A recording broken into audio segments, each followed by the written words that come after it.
भारत के उत्तर प्रदेश में बड़ा ही सर्द और बड़ा ही गर्म माहौल है। गर्म माहौल इसलिए कहेंगे कि दो कारण, एक तो राजनीति का और दूसरा कोरोना का। और ठंडा माहौल इसलिए क्योंकि उत्तर प्रदेश में सबसे ज्यादा सर्द इस समय पर पड़ रही है। ना हम आज सर्द की बात करेंगे और ना ही कोरोना की, हम बात करेंगे उत्तर प्रदेश के राजनीति के समीकरण की। उत्तर प्रदेश आज बहुत ही अहम दिन रहा, वो इसलिए क्योंकि पूर्व मुख्यमंत्री मायावती का भी जन्मदिन रहा और पूर्व मुख्यमंत्री की पत्नी यानी कि अखिलेश यादव की पत्नी का भी जन्म दिवस रहा। और एक ऐसे सांसद की एक ऐसे फोटो दिखाएंगे कि जिसको देखने के बाद आप समझ जाएंगे कि बीजेपी पार्टी के सांसद और मंत्री किस कदर फोटो खिंचवाने में मगन है, लेकिन झूठ का पुलिंदा उनके सामने निकलकर सामने ही आता है। और तीसरी बात करेंगे कि जो उत्तर प्रदेश में एक चेहरा उभर कर सामने आया था जिसका नाम था चंद्रशेखर आजाद। वो पिछले 2 महीने से पीड़ित था और 2 महीने के बाद आज उसने जो प्रेस कॉन्फ्रेंस की उसमें क्या बोला। नमस्कार, मैं मौजूद हूं दुर्गेश मिश्रा एक कई नए मुद्दों के साथ में। सबसे पहले बात करेंगे बहन मायावती। मायावती का जब जन्म दिवस हुआ तो लोगों ने बधाई देना शुरू कर दिया।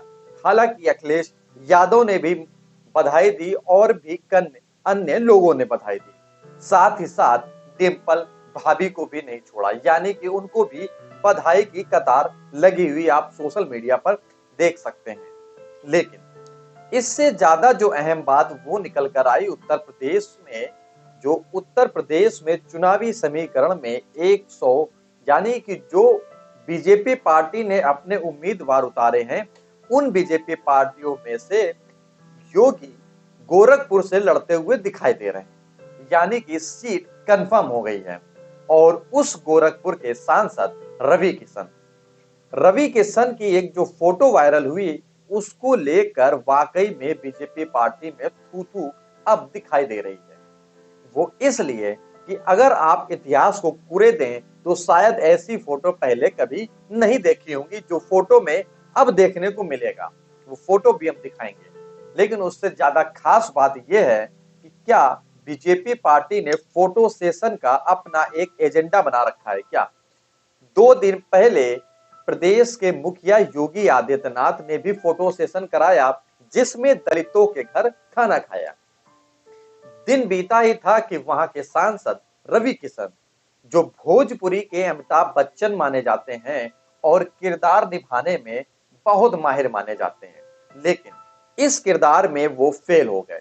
वो कैसे, ये फोटो देखिए। इस फोटो में आप देखकर ये सीधा समझ सकते हैं कि जिस दलित के घर में खाना खाया जाएगा उस दलित के घर में क्या वो दलित अपना झोला या बैग या बिस्तर गले में टांग कर बैठेगा।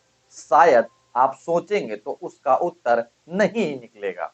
लेकिन इस फोटो में ये आप साफ तस्वीरों में देखेंगे कि जो व्यक्ति खाना खा रहा है साथ में बैठकर उसके खाने के पीने के बर्तन अलग और रवि किशन के खाने के बर्तन अलग।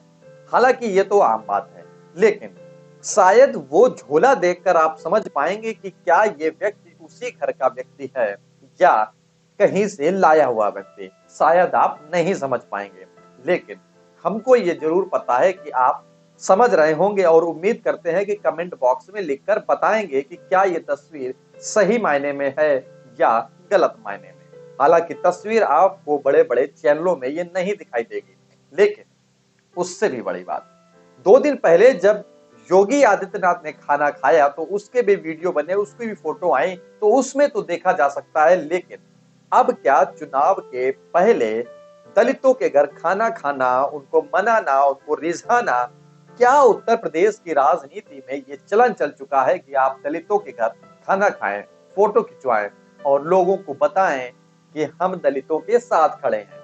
लेकिन वही दलित केशव प्रसाद मौर्य, शायद स्वामी प्रसाद मौर्य या अन्य लोग जो बताते हैं कि पिछली पार्टी से जो आते हैं उनका सम्मान पार्टी में नहीं होता है, लेकिन जब दलितों के घर खाना खाया गया तो उसका फोटो दिखाया गया। तीसरी बात, कि जो चुनाव के साथ अब चंद्रशेखर आजाद अखिलेश यादव के साथ मिलकर बीजेपी को हराना चाहते थे, वो अब नाराज दिखे हैं।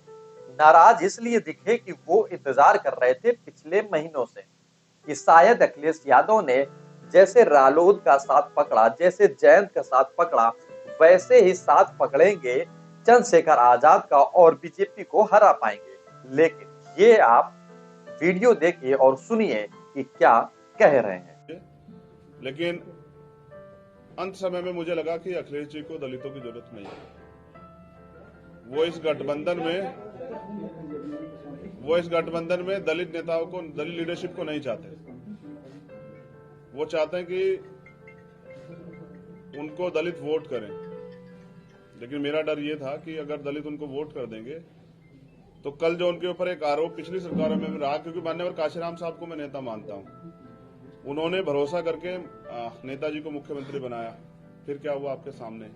इसी डर को समाज के अंदर डर था। सारे बुद्धिजीवियों ने, हमने खुद में भी चर्चा की, सब लोगों ने कहा कि आप खुल के बात कीजिए कि कल ऐसा तो नहीं कि सरकार जाने के बाद, सरकार बनने के बाद जो है हम अपने विषय पे बात ही ना कर पाए, दलितों के साथ फिर वो शोषण हो, घर जलाए जाए, उनकी जमीन कब्जाई जाए, उनको पीटा जाए, उनको सताया जाए, महिलाओं के रेप हो, हाथरस जैसे कांड हो। और 2 दिन में निराशा हुई कि 1 महीना 10 दिन के बाद उन्होंने कल अपमानित किया। ये दुखद है। अपमानित किया आपको? हाँ, ये बहुजन समाज के लोगों का उन्होंने अपमान किया है। किसने सर? अखिलेश यादव ने। मुझे ये भरोसा था कि वो भी 85% बहुजन समाज के लोगों को इकट्ठा करने का प्रयास करेंगे, क्योंकि हम सब लोग भाजपा को रोकने का प्रयास कर रहे थे। मैं समय तक यहाँ पीठ के दर्द के बाद भी 2 दिन से हूँ कि किसी तरह से बात सकारात्मक हो जाए, लेकिन कल आने के बाद उन्होंने कहा था कि मैं शाम तक बताता हूँ, उनका जवाब अभी तक नहीं है। हालांकि इन्होंने अपनी बात बताई, समझाई और दिखाई कि वो कितने नाराज हैं, और आवाज में भी आप समझ पा रहे होंगे कि वो उनकी मासूमियत या उनकी दबी हुई आवाज निकल कर बाहर आ रही है। जैसे वो पहले चिल्लाते थे, आज उनके प्रेस कॉन्फ्रेंस में वो चिल्लाहट, वो जोश नहीं दिखाई दिया। लेकिन अब उत्तर प्रदेश की राजनीति का जो समीकरण है वो पूरी तरीके से साफ है। साफ इसलिए है कि जो मायावती साइलेंट में है, जो कांग्रेस अब साइलेंट में है, जो आप अब साइलेंट में है, लेकिन सिर्फ और सिर्फ 2 पार्टियां यानी कि बीजेपी और सपा, इस खेमे में पूरा अगर देखा जाए तो 2 पार्टियां ही मैदान में उतरती हुई दिखाई दे रही हैं। लेकिन साहब, ये चुनाव का वक्त है और चुनाव के समीकरण के नतीजे कब बदल जाते हैं, यानी कि जो शायद राजा से रंक और रंक से राजा कब बन जाए, इसका कोई पता नहीं है। इस वीडियो में इतना ही। आपको वीडियो समझ में आया हो, कुछ जानकारी मिल पाई हो तो वीडियो को लाइक, कमेंट, शेयर जरूर करें। और हाँ, कमेंट बॉक्स में लिखकर ये जरूर बताएं कि आप उत्तर प्रदेश की राजनीति के बारे में क्या सोचते हैं और क्या जानते हैं। और हाँ, चैनल को सब्सक्राइब नहीं किया है तो चैनल को सब्सक्राइब करें और छोटी सी बेल आइकन पर ऑल पर क्लिक जरूर करें, जिससे कि हमारे वीडियो आपके सामने सबसे पहले मुद्दों के साथ हाजिर होंगे। नमस्कार।